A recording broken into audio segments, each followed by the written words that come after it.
आप सबको आदरपूर्वक नमन।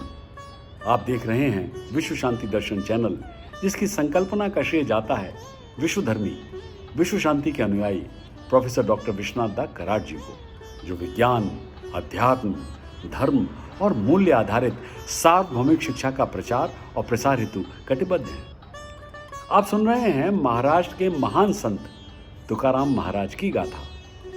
पिछले हफ्ते हमने जाना कि ऐसा माना जाता है कि संत तुकाराम संत नामदेव जी के अवतार थे। उन्होंने अपना अधिकांश जीवन देहू में बिताया, लेकिन वो सांसारिक तरीकों से अनभिज्ञ थे और लोगों के साथ व्यापार सौदों में अक्सर धोखा खा जाते थे। 15 वर्ष की आयु में तुकाराम महाराज का विवाह रखुमाबाई के साथ हो गया था और 10 वर्ष बाद सन 1602 के अकाल में भुखमरी के कारण तुकाराम महाराज ने अपनी पत्नी रखुमाबाई और एक बेटे को खो दिया। फलस्वरूप तुकाराम महाराज को जीजाबाई नाम की एक और महिला से शादी करने के लिए मजबूर होना पड़ा। संत तुकाराम जी ने एक अच्छा पुत्र और पति बनने का प्रयास किया था, लेकिन एक बड़े अकाल के कारण उन्होंने अब अपने माता पिता को खो दिया। अब वो अपने एकांत समय में महाराष्ट्र में भंडारा के पहाड़ में चले जाते और भगवान पांडुरंग की भक्ति में समय बिताते थे। अपनी तपस्या के परिणाम स्वरूप संत तुकाराम को अभंगों की रचना करने के लिए प्रेरित किया गया था। उन्होंने अभंग के रूप में भगवत गीता का अनुवाद मंत्र गीता की रचना की। तो आप सुनते हैं आगे की कहानी। अभंगों की रचना करते समय तुकाराम महाराज ने उन ब्राह्मणों के क्रोध को झेला जो खुद को धर्म और शास्त्रों के एकमात्र सच्चे संरक्षक और व्याख्याकार मानते थे। संत तुकाराम जी ने इन अभंगों में सरल और मधुर मराठी में शास्त्रों के सार का वर्णन किया, जिसमें कठिन धार्मिक संस्कारों से रहित भक्ति पंथ पर अधिक जोर दिया गया था। ज्ञानेश्वरी, एकनाथ भागवत, तुकाराम गाथा और दासबोध सभी मराठी भाषा में रचित महाराष्ट्र के 4 वेद माने जाते हैं। एक बार रामेश्वर भट्ट नाम का एक कर्मकांडी ब्राह्मण जो वाघोली गांव में रहता था, उसे पता चला कि तुकाराम जी कीर्तन कर रहे हैं और अभंग की रचना कर रहे थे।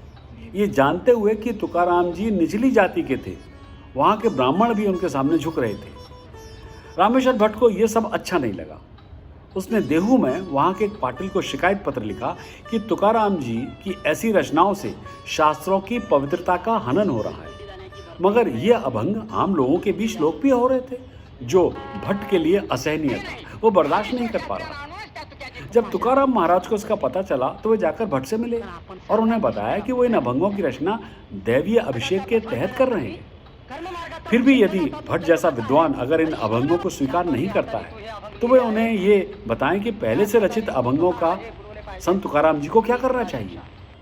भट्ट ने तुकाराम महाराज को अभंगों की पांडुलिपियों के बंडल को इंद्रायणी नदी में फेंकने के लिए कहा और ये भी व्यक्त किया कि अगर वो भगवान विठोबा के सच्चे भक्त हैं तो अभंगों की पांडुलिपियां डूबेंगी नहीं, तैरकर सामने आ जाएंगी।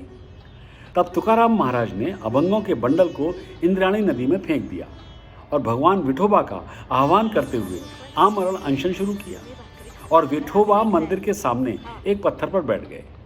भगवान की दया और हस्तक्षेप की मांग करते हुए तुकाराम जी 13 दिनों तक उस स्थिति में लेटे रहे।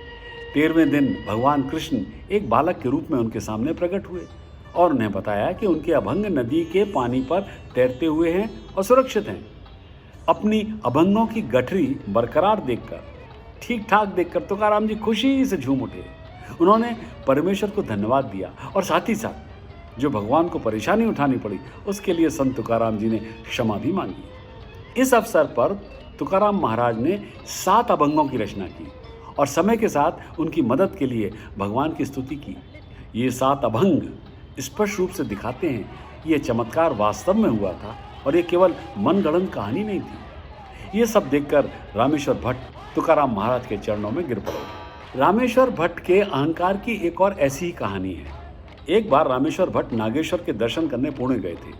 रास्ते में उनके नहाने का समय हो गया था, इसलिए वो सड़क के किनारे एक बगीचे में नहाने लगे।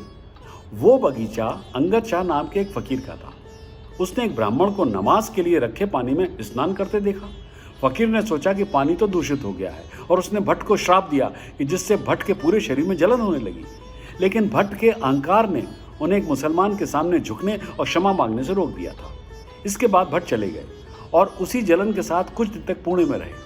उन्होंने भगवान से प्रार्थना भी की, लेकिन कोई फायदा नहीं हुआ। फिर उन्होंने आलंदी में ज्ञानेश्वर की समाधि पर जाकर प्रार्थना की। संत ज्ञानेश्वर उनके सपने में प्रकट हुए और कहा कि महान संत तुकाराम ही उनकी मदद कर सकते हैं। तदनुसार भट्ट ने अपने एक शिष्य को एक पत्र के साथ देहू भेजा। जब तुकाराम महाराज को पत्र मिला तो उन्हें भट्ट पर दया आई और उन्होंने तुरंत एक अभंग लिखा और उसे भेज दिया। अभंग का सार यह था कि यदि किसी व्यक्ति का मन तटस्थ और स्पष्ट होता है तो उस व्यक्ति का कोई शत्रु नहीं होता और क्रूर प्राणी भी उसका कुछ नहीं बिगाड़ सकते, कुछ नुकसान नहीं कर सकते।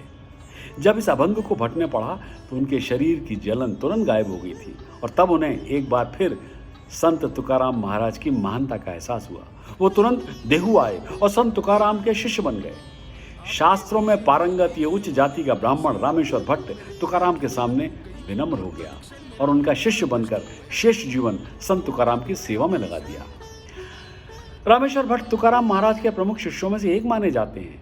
कालांतर में तुकाराम महाराज ने एक संत की ख्याति अर्जित कर ली।